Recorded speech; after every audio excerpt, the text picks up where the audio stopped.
The moon was full and shining bright, and there I was in the heat of the night. I found this place I'd like to go, even though it's far from home.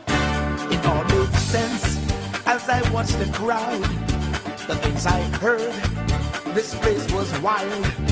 The lights were low, people everywhere, sounds of love screaming through the air. It was there I fell in love. It was there I found my passion flowing, and far from my mind was the world I left behind. I used to think how it would be to find someone who needed me, and it was there my dream came true, 'cause it was there that I met you. Hello and welcome back to Memories of a Musician. Tonight we have another great show for you with a dear friend for many years and a wonderful, great musician and great French horn player, Matthew Litterini. And Matt was similar to me in the sense that he had both an education, part of his career was teaching, and part of his career was performing. And although he performed primarily, I'd say classical music, where I was in a different genre, but both similar type careers. And so before I bring Matt on, a couple of things I want to share with you. First of all, I have I had this opportunity. It was in 2010, and if you saw some of the previous shows, you would notice, particularly the show I did with one of the artists I was music director for, Giorgia Fumanti, from Tuscany, Italy. She and I were guests of the Italian government in Shanghai, China, for the World Expo there in 2010. Well, here I am. I'm going to, I did all the orchestrations for the thing and program, and then getting ready to go to China. And, it dawned on me. I mean, I had conducted a high school orchestra for several years, but that was about it. I did a few college bands, but never a professional orchestra. And I'm going out to conduct the Shanghai Symphony. So I called upon a couple of good friends, one being Matt Litterini, our guest today, and one was Fred Danchenko, who was a guest early on in this podcast. And I had the two of them come out to Haas just to ask them questions about, little things that I needed to know, maybe proper etiquette and different things with, approaching a professional symphony and things.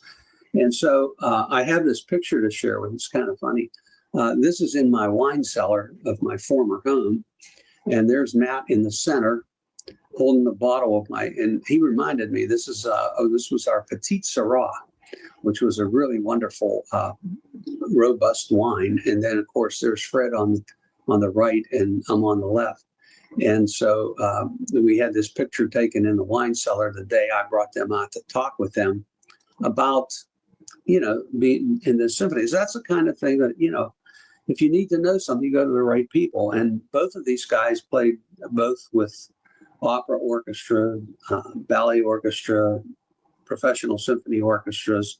I mean, they had the whole realm of experience. And so they were the perfect guys to bring on. And of course, they were also friends as well. So all three of us together. So it was really a fun day. And I learned everything I needed to learn about. So I felt comfortable when I went to Shanghai to conduct the symphony. I felt comfortable because of their input and help there. And so now I want to play. Matt sent, as you can imagine, another amazing career and many years. of teaching and performing different groups through the years.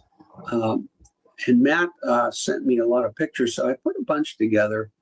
And the music that you're going to hear in the background, it says what it is, but Matt's playing in each of these ensembles, so you'll get to hear this. I'm going to call this up right now here. I'll let you see with me this montage, and it really outlines a lot of Matt's career.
And there you go. That's some beautiful music too. And Matt really introduced me of all the years that I've listened to music and even chamber music. I never really focused on listening to horn quartets. But that's a really interesting, we'll talk about that a little later when Matt comes on. So I'm going to read a little bit about his background. Matt Litterini, conductor, was a music teacher in the Pittsburgh Public Schools for 26 years. He played the French horn with the Pittsburgh Opera for 33 years and was principal horn with the Pittsburgh CLO Orchestra for 20 years. Matt continues to play in the Pittsburgh Ballet Orchestra with the West Hills Symphonic Band, Four Seasons Brass, and is an active freelance artist throughout the region. He taught French horn at Slippery Rock University for 11 years and at IUP, Indiana University of Pennsylvania, for 3 years. Matt currently works part-time as an instrument repair technician at Hollis and Gurman Music, teaches private horn lessons, and composes original music. You're going to get to hear a piece later in the program of his original music. He has a BFA in horn performance and a master in music education from Carnegie Mellon University, where he was a student of the late Forrest Stanley. And you saw a couple pictures on that montage of Forrest Stanley there too. And I'm going to now, with that, ladies and gentlemen, let me find him. Let's bring Matt onto the stage. There he is. Hello, Matt. Oh, I guess it's good afternoon, good evening. Good evening. How are you doing today? I'm good. How are you? I'm doing okay. It's good to see you, and thank you for coming on the show. Good to see you. Thank you. So, that was an interesting. I have one question about that video that I just showed. You had a picture of Aldo Deani, Yes. and I knew all of the Deanis from Volkwines, and of course worked closely with Nuncy over the years with music and things, and Aldo, and I knew that Aldo played accordion like I did. He played the accordion for a lot of years, and I was curious what was the connection with you having that picture of Aldo? Well, Aldo Deani was my very first French horn teacher. He was the itinerant instrumental teacher for the Stowe Rocks Elementary Schools. And when I was in 4th grade in the fall, they had a music tryout day. Okay. So Aldo was there, and also Carl Volkwine Sr. was there that day. Wow. Carl Volkwine Sr. And in fact, Carl Volkwine Sr. was the person that put the horn to my lips, and he told me to buzz my lips, and I blew a perfect G. And Mr. Deani was on the other side of the room, and he turned around and he smiled at me, and he said, "Looks like we got a horn player here." So, but the reason why the horn was chosen was partially not by me. Mostly, it was mostly by me, but my mother loved the French horn. She always told me when the French horns would be playing for commercials or whatever, for movie themes. And at that time, Hawaii Five-0 was a really big, popular TV show, and had a lot of French horns in it. And I got to like the sound. So when I finally got to play one, I was in love with it.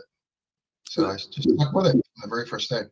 I'm sure that Aldo and all the band directors that you came in touch with were happy about that too, because not everybody, it's hard to get kids to play, especially young age, to play the French horn, because number one, it's a tough instrument. You have to have good ears, and number two, it's just maybe not as popular would be a good, I can remember when I was doing the teaching thing and recruiting kids, when Kenny G came out, everybody wanted to play saxophone. It's just, that's what happens, I'm sure when Herb Alpert came out with a Tijuana brass, everybody wanted to play trumpet, Yeah. So it's just the way it is. But there's never been like a popular French horn guy or person, female, male, whatever, come out and like that in that sense. So it was not a real out front kind of instrument, kind of like the oboe, Yeah. And the instrument I played, euphonium, and people can't even spell it, much less know what it is, So anyhow, it's good. I was curious about that, and I'm glad you told me about that. The Deanis were good people and great musicians, all of them.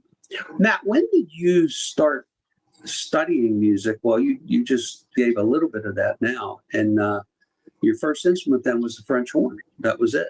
We're That was familiar. fall of 1969. Yeah, and your inspiration obviously was your mom, who loved the horn, and she probably impressed that on you. So that really that kind of answers my first question. Everything that you said there and there.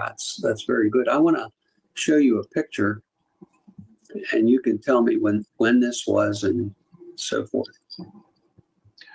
This was from a program when I was in ninth grade. There was a bunch of people that were chosen to represent the school for district band, and there were one of the pictures was for district band representing the school, and there was another one where we were featured as chamber soloists in the music concert. So it explains all of that in the paragraphs there. I see. And this picture here? This is when I was a junior, at the end of my junior year for the spring concert at Silver Rocks High School, when I got my my new double French horn, which was a Reynolds. And, Reynolds, yeah. I played that for about 11 years, that horn. That was a good instrument. So you mentioned double horn. Just quickly, I mean, I know that usually when you start with kids on horn, especially at a young age, you start them on what we call single horn. That's been the case for a long time. It's kind of half. Yeah. It all depends what the school has. Single horns are cheaper to rent, much cheaper to rent. So if money's an option, if money is an issue, they tend to rent the single. And if the student turns out to be a serious student, then they are encouraged to buy a double at that point. So that's pretty much how that works. And what's the difference between a single horn and a double horn? Just, I know the little bit of technical. Well, the single horn is pitched in F, and it's a 12-foot instrument that has 3 rotary valves. And when you go in the upper register, the harmonic series, all the notes are pretty close together up there. So it's difficult to be very accurate up there. Mm-hmm. So when the double horn was invented, it added another instrument basically to the F side with a valve, a thumb valve that would allow you access to the other part, which was a B flat horn, and that was 9 feet, same length as a trombone or baritone. So when you press that valve down, you had a 9-foot instrument. So the high notes that used to be difficult as far as accuracy, they had fingerings, and you could maneuver through those high notes. So it was a little bit more secure. I see. Great explanation. I appreciate that. And so let's talk for a minute about, first of all, when do you think that music became your passion? It mainly became my passion when I was, I would say when I was a young teenager. I used to go to my high school band concerts, and we had some pretty good band concerts. We had an excellent choral teacher. So I got to hear really good performances. And I also saw that it was taken pretty seriously in my school district. And Mr. Danny was our band director, and we had a choral teacher named Mr. Alston. And I don't know if anybody remembers his name from Still Rocks, but he was a great choral teacher. So I got to see great concerts. And when I was 11th grade, I used to go to the Pittsburgh Symphony, hear live symphony concerts. And that was during the time when I was taking private lessons. And so a lot of things came together at the same time, Sure. Live music and private teaching through 2 different private teachers I had after Mr. Danny. And so that's when I realized that I could do this for a living. I mean, I could do this for the rest of my life. And that's what I chose to do. That's great. And hearing the Pittsburgh Symphony would certainly do it, would certainly up the ante for you, for sure. Great horn section. That's great. Well, I want to talk with you a little bit about after high school. You went to Carnegie Mellon University, and of course, we were lucky in Pittsburgh to have two really fine schools in music departments with CMU and Duquesne. But you went to CMU, and I want you to tell me a little bit about your experience there, because I have a couple photos, but I'm going to show them later. Sure. Well, before I chose Carnegie Mellon, I was also thinking about going to Duquesne, and I was auditioning at all kinds of different schools. And when I auditioned for David Mars, who was in the Pittsburgh Symphony at the time, he was, he liked the way I played my audition, and I was accepted into the school. And during the summer, I found out that he was going to go into the seminary, so he wasn't going to be available in the fall. So I was disappointed. So, but I was perfectly happy to go to Carnegie Mellon. I was already studying with Forrest Stanley at the time. So I went to Carnegie Mellon. I was perfectly happy with that, and I had a great experience there. So that was in the fall of 1978. I played a lot of great repertoire. Got some wonderful horn lessons from Forrest Stanley. He's a very demanding, very intense teacher. Had a lot of knowledge of technique, breathing, experience with playing under very demanding conductors. He had a lot of great stories. He was just a wonderful teacher. That's awesome. And then I have this picture, and this picture I believe has your mom in there in the middle. That's my mom in the middle, on the far right with the curly hair, and on the far left is my friend Ken Russo, who was a horn player. We graduated together. We were actually roommates our sophomore year. Okay. And, yeah, that was after we got our diplomas. And in this picture here is when you were a senior at CMU? Yep. That was my final picture at Carnegie Mellon as a student there. You had a lot of hair, and it was all curly. That was all natural, huh? Yeah, I missed that hair. I had so much. Things change. Nature of things that change, Matt, right? Yeah. That's for sure. So tell me about after CMU. I know that there's a point where you, and I think it was through Forrest Stanley, that you accepted a position in Venezuela with the a symphony there, but there may have been some things that you did even before you went to Venezuela. Tell us about that point. After I graduated from Carnegie Mellon, I was freelancing in the Pittsburgh area. I became a member of the Pittsburgh Brass Quintet, and we were performing in churches and various music events throughout Pittsburgh. And before I went to Venezuela, the summer of '83, I went to Tanglewood in the Berkshires, and it was a brass quintet seminar with the Empire Brass Quintet. That was phenomenal. And so after that, I had a lesson with my teacher, and that's when he told me that there are two positions in the Caracas Philharmonic. And he said, I'd like you to be one of the horn players, because they have a second horn and a fourth horn position, because I'm going to recommend you for second. So I went down there, and I auditioned for the conductor. He was, I was fortunate to be chosen to stay. And he says, yes, you can have the position. We start in September. And I had literally weeks to get ready. I had to get my passport, all the physical, what kind of shots I had to get, because I was going to another country. And I was there for about 6 months. And the orchestra had a 52% budget cut. It was basically cut in half. Our conductor, who was Aldemaro Romero, a very fine jazz piano player, he was also in the Venezuelan Senate.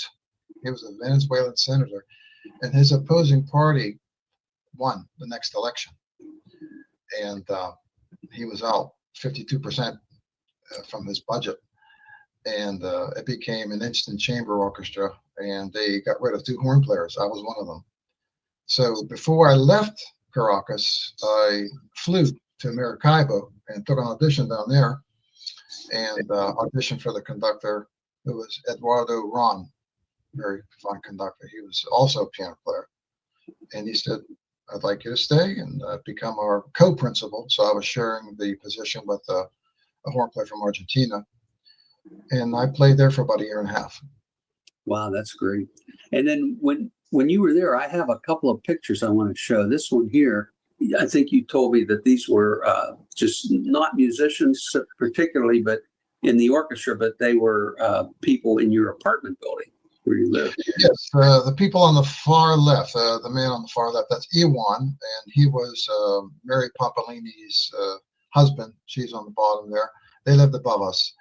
And on my very left is Greg Buckley. He's a trumpet player. He played principal trumpet in the Maracaibo Symphony. And on my far right, that's Wayne Vircher.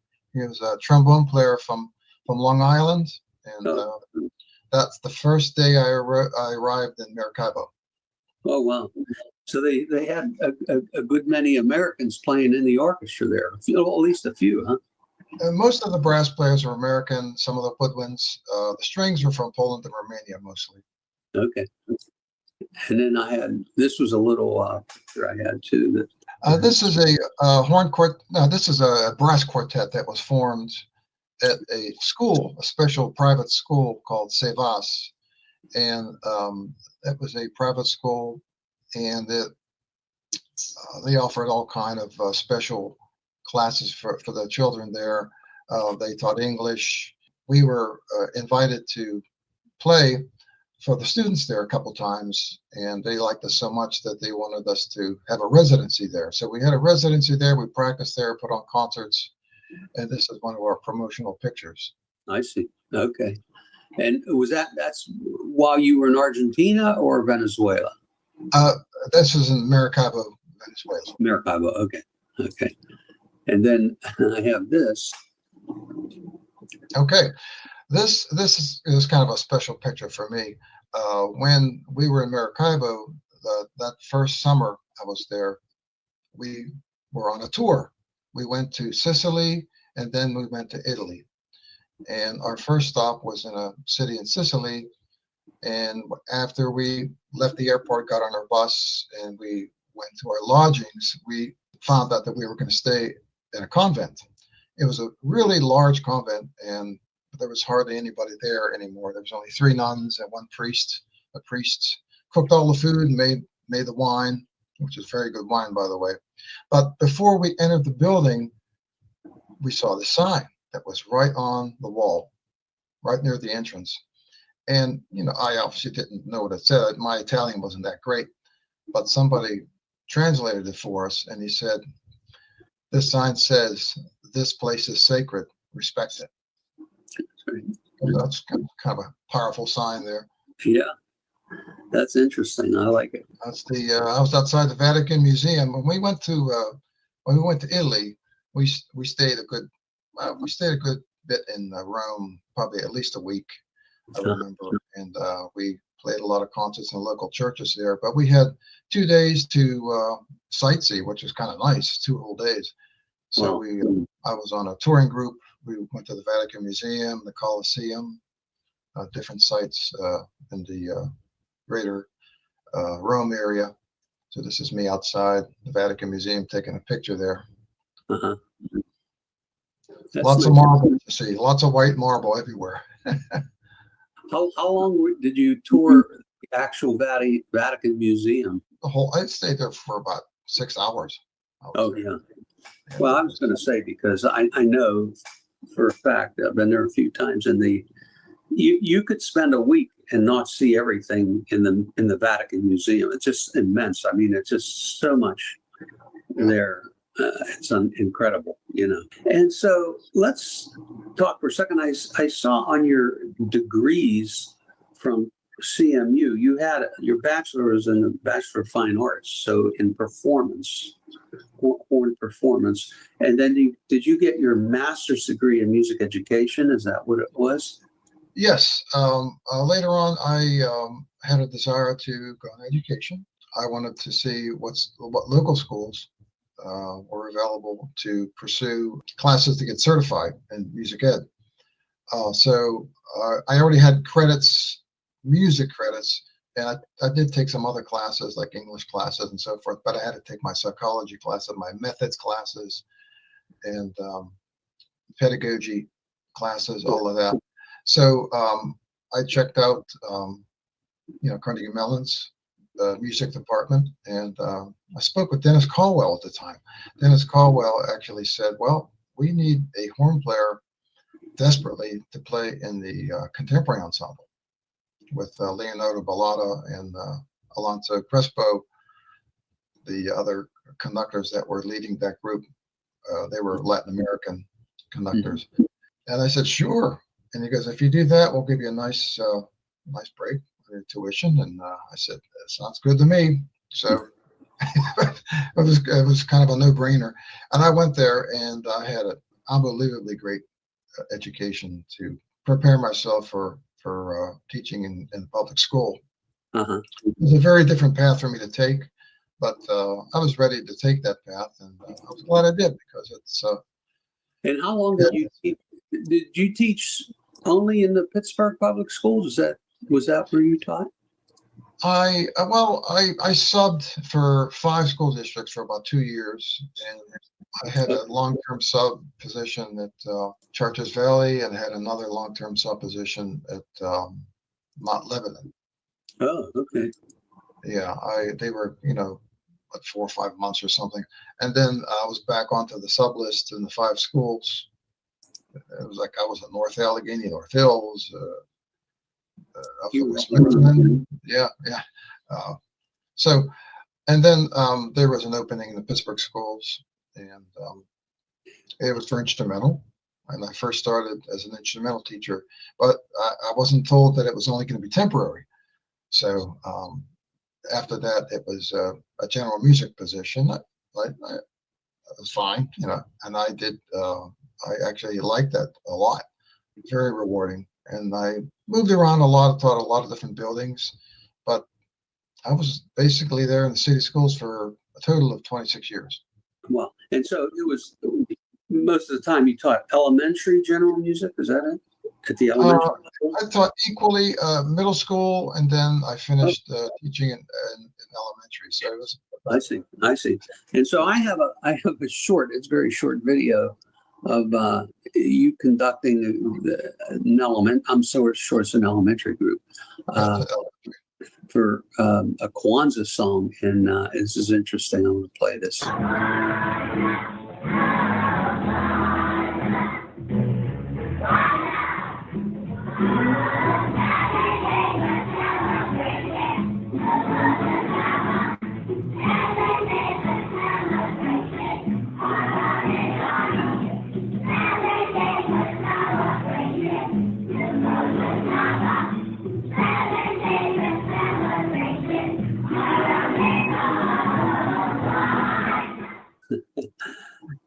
That's good. You know what?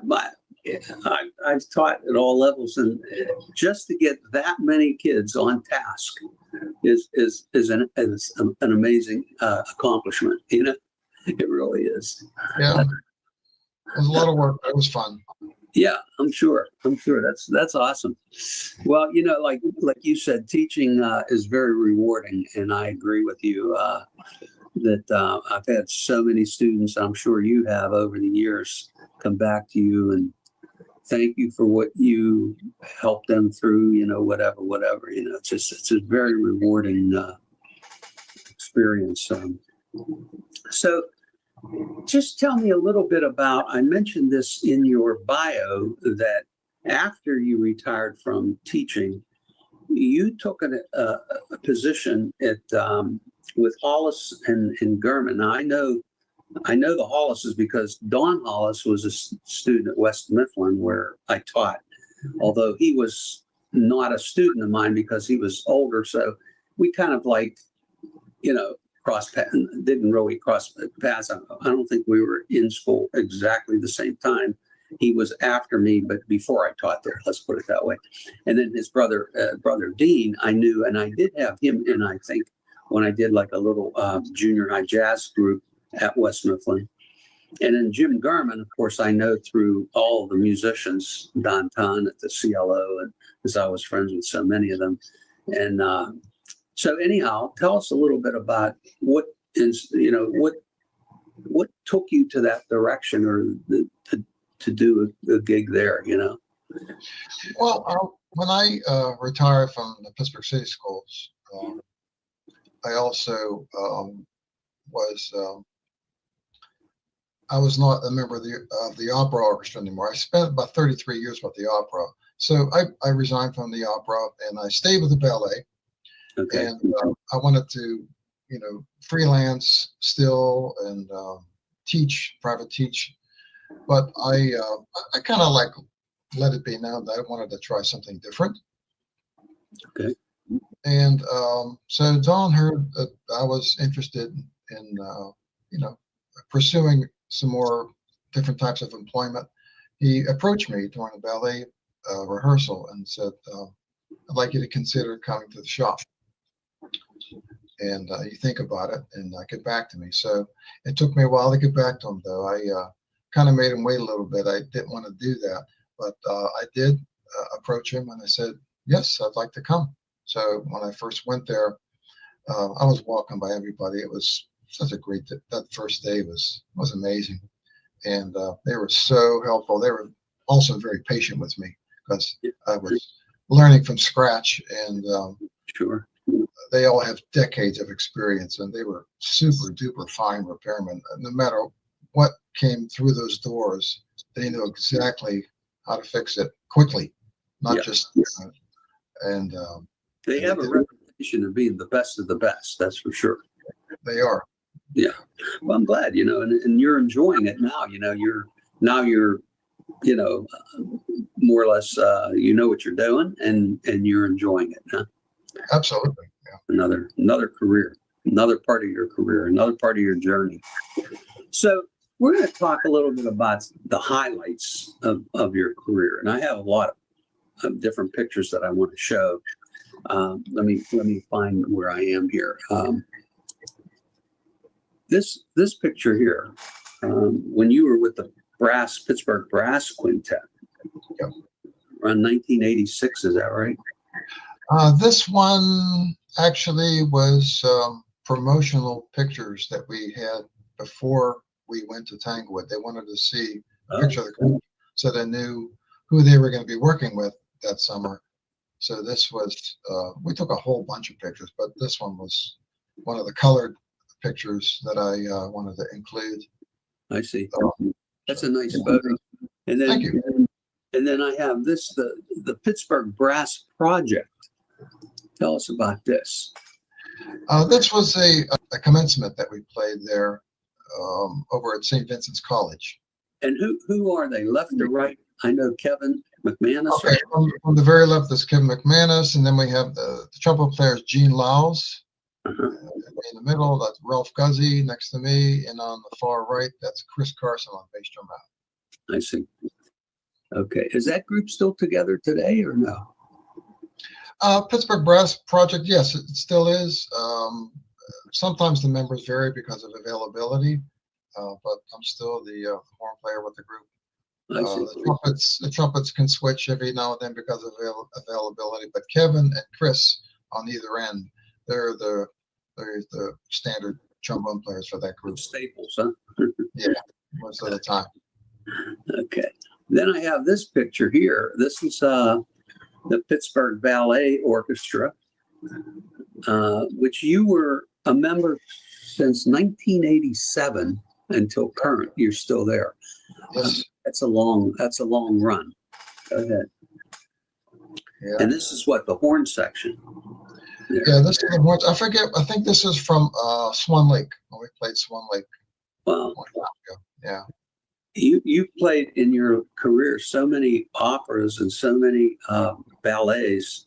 You must have played the majority of the repertoire, or at least a lot. All the big stuff. Yeah, we did all the big stuff for sure. Yeah, for sure. That's awesome. This picture here is the ballet orchestra with the Wizard of Oz, I think. Yeah, this picture is less than a month old. Oh yeah. This is the most recent picture. And that's the brass section only, really. Right? That's the whole brass section from The Wizard of Oz. Wow, that's great. Then I have this picture, which is the opera orchestra. I want to say 2017. Yeah, this is when we played Turandot. Turandot, okay, Puccini, yeah. And again, that looks like just the brass section. Maybe some people standing in the back. I don't know whether they're brass percussion. Yeah, that's mainly the entire brass section there. Oh, okay, well, okay. And then this picture here is CLO, the Civic Light Opera Orchestra. And I think you were doing Beauty and the Beast, is that right? Yeah, this is the summer before COVID, so this would have been the 19. And of course, when COVID came, I mean, all of these groups, I mean, pretty well shut down for a while, right? And then when they did come back on, they were wearing masks and everything else, huh?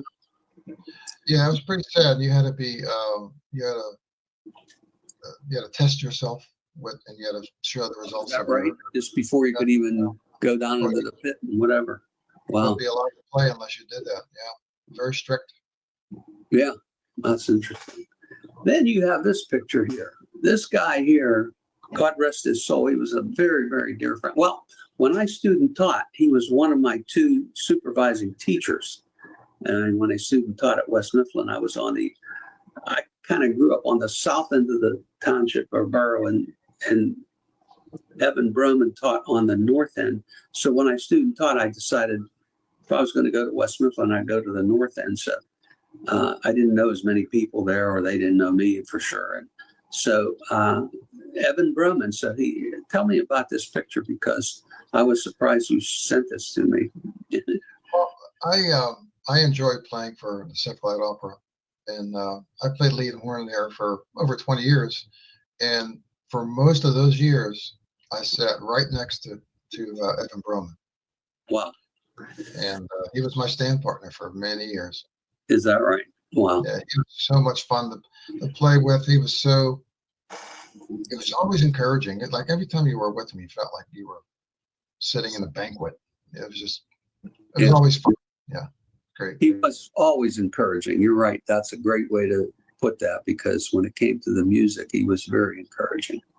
Was with me as well. And here's another picture of him actually playing, and then alongside him, that's Glenn Whalen, right? Bass trombone. Yeah, great bass trombonist.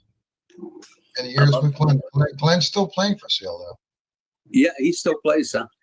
Glenn, I know that he retired as an educator, but he's actually still playing with the group. So that's wonderful.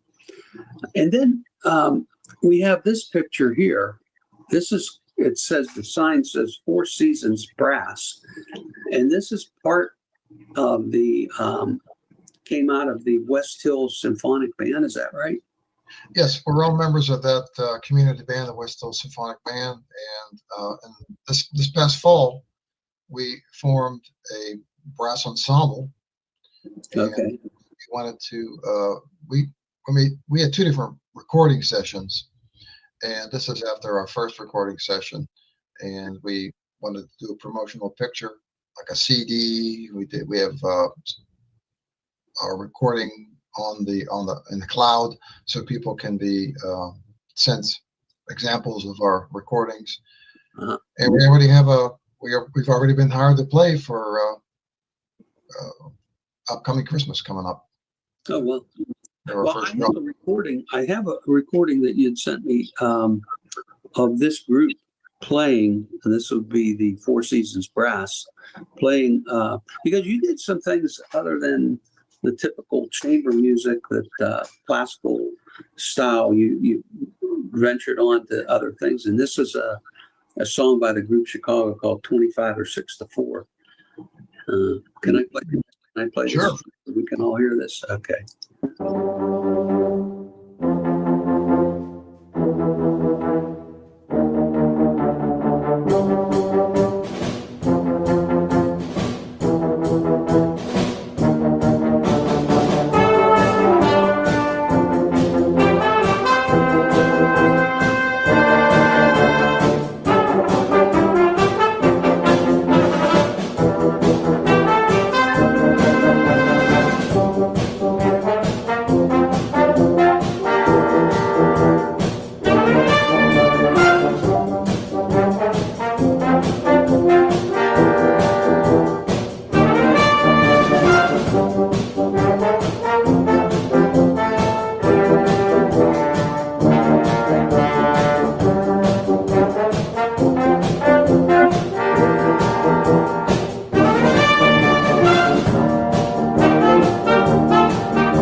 And there you have it. That was cool. Very nice. Very nice. That had to be a lot of fun. Oh, it was a blast. Yeah. That was one of my favorite groups when I was in high school and college. And we were so excited that when that, well, it's actually Blood, Sweat, and Tears was first, because that when they were one of the first groups that emerged that had horns, right? And, you know, everything before that was guitars, every once in a while an organ, but most of the time they were like guitars and bass guitars and drums and vocals and everything, all the pop stuff. And then when Blood, Sweat, and Tears came out, all the band kids went nuts because there were actually horns in there, so it was great. And then Chicago, then Earth, Wind, and Fire, and then it went on from there, but it was good stuff. So, Matt, did you have any, we all had, say, bumps in the road in our careers and our journeys. Did you have any that stood out to you that you'd want to share with us? Well, when I was a young freelancer, when I was trying to just do that only, it was tough. If you didn't have enough playing gigs or enough gigs that had a decent, amount of money involved for compensation, then you were kind of struggling. And I had to find part-time work to make ends meet. And also, for me in particular, I had some dental issues with my teeth. When my wisdom teeth were removed, my teeth kind of drifted, so I needed to get my teeth fixed. And that changed my playing a little bit. I changed mouthpieces. And one of the pictures that was shown in that montage, there was a husband and wife. The man was Paul Steve. He made mouthpieces for me and enabled me to keep playing successfully by changing the rim shapes and the cup depths and bores. So I was able to modify my playing with the mouthpieces to continue. And if it wasn't for that, I would have really had a hard time. So he was very helpful in my career, actually. But that was the biggest hurdle was the employment, just finding enough jobs to play until you found something that was decent enough. And when I went into education later, that helped tremendously because I had a salary teaching, and I kept all of my freelance jobs, and I was able to do both for a long time. I wasn't home much, but it was, I was very busy musically. Sure. Well, that's what it is, Yeah. When you're young, the phone rings, you just say, where do I need to be? What do I need to wear? And that's it. You go. I mean, that's the way it was for many, many years. And then, at this point in life, you can pick and choose a little bit if you need to, or want to. But and you're not the first person that mentioned the financial burdens as being a bump in the road, as being a roadblock, so to speak. The financial part has come up a few times with different artists like yourself. And I remember Marino Galuzza telling the story about, they had an opportunity to take the Three Rivers saxophone quartet to Europe or something, to play over there. But they didn't have the funds to move them from the U.S. to over there and then house them. And, so it takes money to do all that, and he tried everything possible to get funding for it, but it just didn't work. And so they lost that opportunity, and so sometimes that's what happens. And, it's just a shame, but it's kind of a tough thing, but well, you got over your hurdles, that's for sure. And you've had a marvelous career and wonderful. And, it's interesting because we're both composers. We both write music. And I actually went to school for my master's degree in theory and composition, where you're taking you did study. And I wanted to ask you about that, because we have a piece that we want to play. But before we do, want you to talk a little bit about what got you interested in wanting to compose, a piece of music. Well, I always wanted to write something that was original. I didn't want to arrange. When I first started writing, I wrote original pieces. I did have done arrangements, but I started in high school, and I kind of stopped when I was in college, and I went back again after college. What helps a lot when you're composing is having a purpose. I mean, you want to be able to write for a purpose or a group that needs something. So I wrote a piece, this piece you're going to hear later. It's called Postlude for Brass. I wanted to write something for a commencement when all of the ceremonies were over and people were watching the Recessional? the recessional one with all the students with their diplomas exiting the stage or the auditorium. And this was like, I thought would have been the perfect music for that to be played in the background. So I wrote it with that intention. So I just like to hear my own music being played. That's kind of like a natural high, when you hear your own music being played and it's even semi-successful. That's a good feeling, and It's a great feeling. It's appreciated. That's even better. I used to actually put things in order of, I guess, gratification would be the word. And so if you took playing, teaching, and writing, composing, particularly, not, like you said, not arranging, but composing. And I always said that, I put composition first because when you go into a concert hall and you have a piece being played, it's like, this is something you gave birth to, there's nothing else in the world like it. It's unique, one of a kind. And you're going in to hear your creative work being displayed, or if you're conducting, but just sitting there listening to it and have someone else conducting it, it's just like you said, it's a natural high that's hard to beat that feeling that you get when you hear that. Then teaching I put second because you never know who you're impacting in a classroom. And sometimes the people that you think, there's students that you think you're impacting, you never know, because years later, 20 years later, students have come back to me that I never suspected would ever say a word to me and thank me for, doing this or doing that, or teaching them this or teaching them that. And it helped them mold a career in a certain way or whatever. And you just don't know that. You could stand up in front of a classroom of 35 kids and you just don't know who you're impacting. And so that was, to me, that's very gratifying, and it's something that's with you all the time. Performing, I put third because when you perform in front of an audience, at the end of the piece that you're playing, they clap.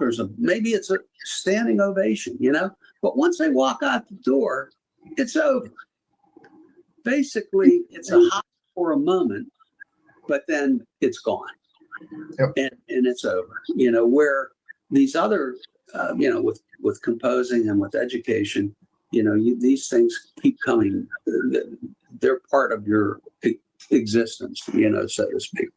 So that's kind of the way I personally, view the gratification level of all the things that I did. And, and so who did you study composition with? Let me ask you. I took some composition classes at Carnegie Mellon with Leonardo Ballata, who was the professor of composition. Yeah. Yep. He taught me a lot. I'm sure he did. He was very, very well known. Did a lot of work. Did a lot of compositions, and of course, very, not particularly my style because it's very contemporary. but very good of what he did.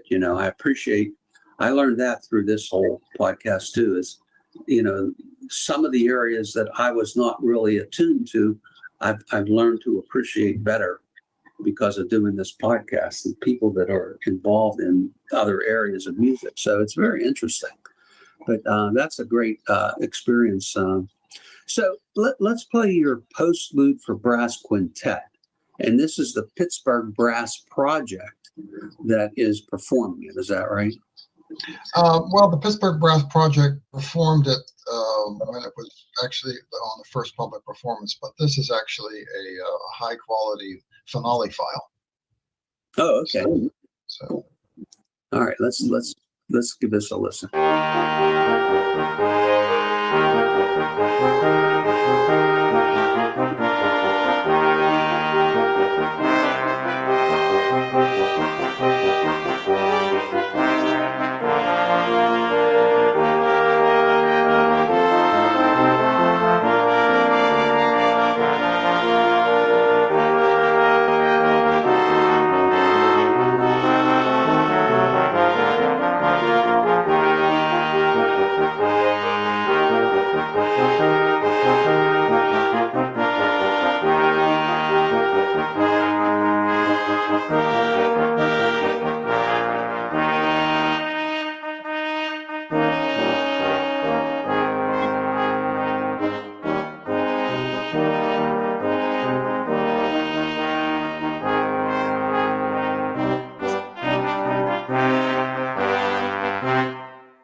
And there you have it.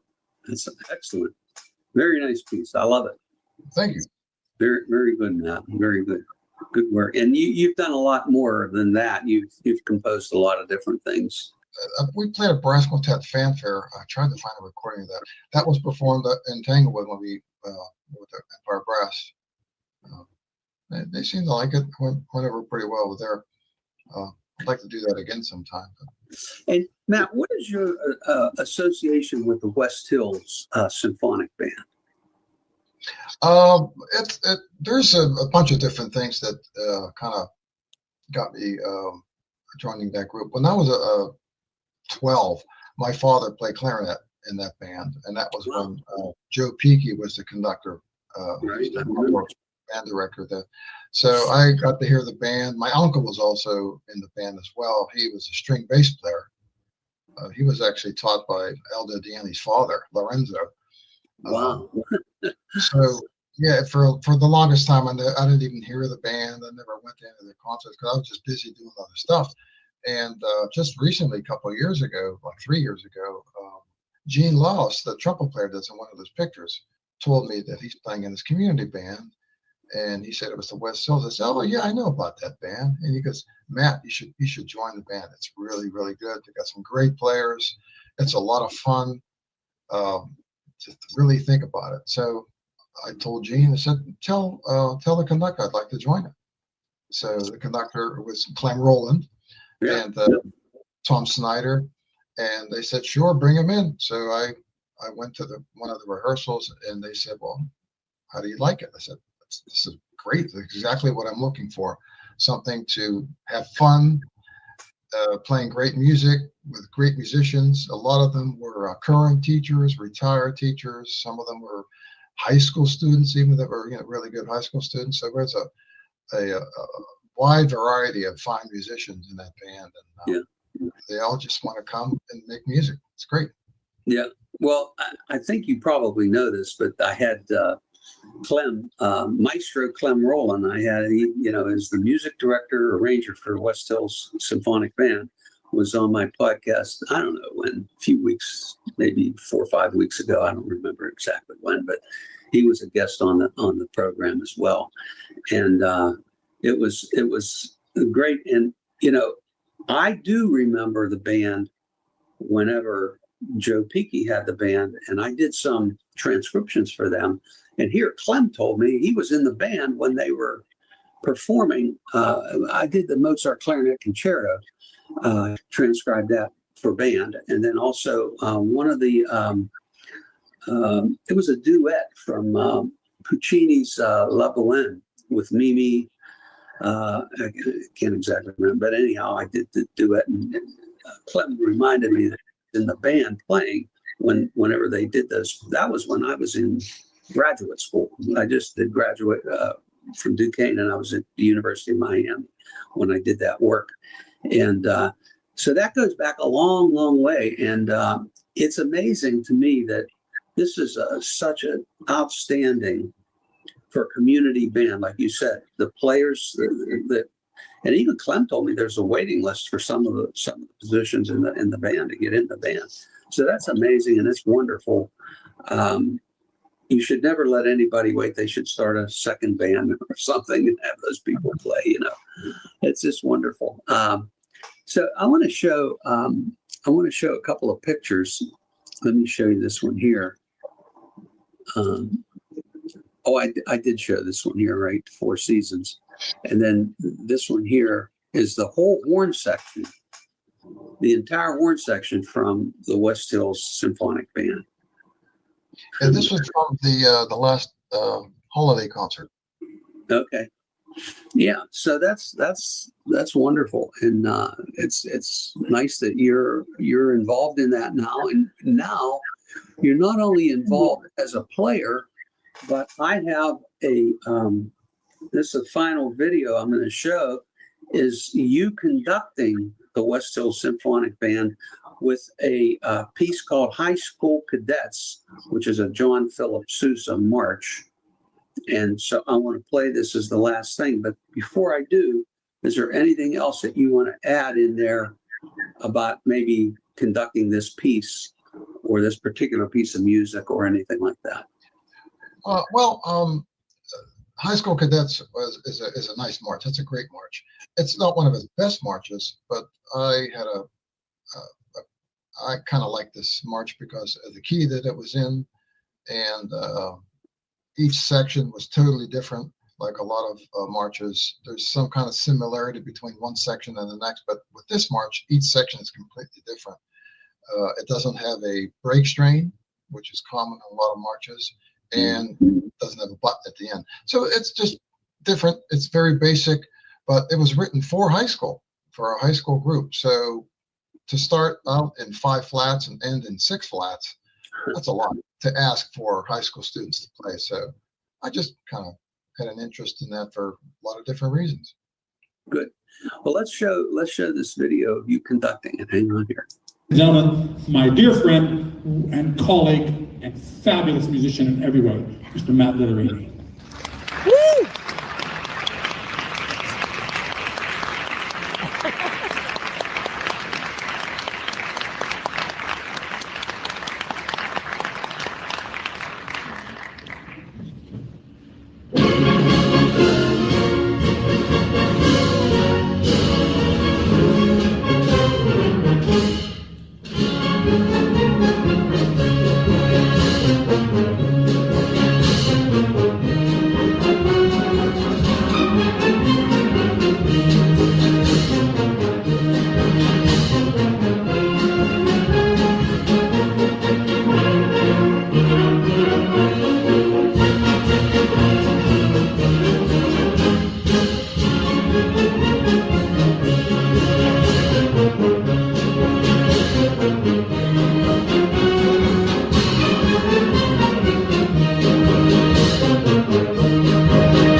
have Matt Litterini, the conductor now. You've done everything. Matt, you've had a really great career, done a lot of amazing things, and congratulations to you on a wonderful career. I'm glad that I don't know if I said this up front, but you played at both of my children's weddings.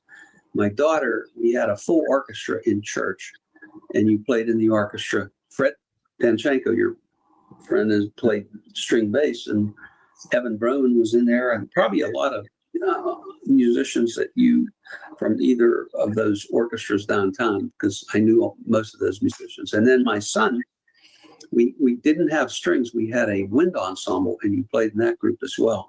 And so you did those, but you also did many jobs for me with other ensembles that we did. And so I'm glad that I got to know you and was able to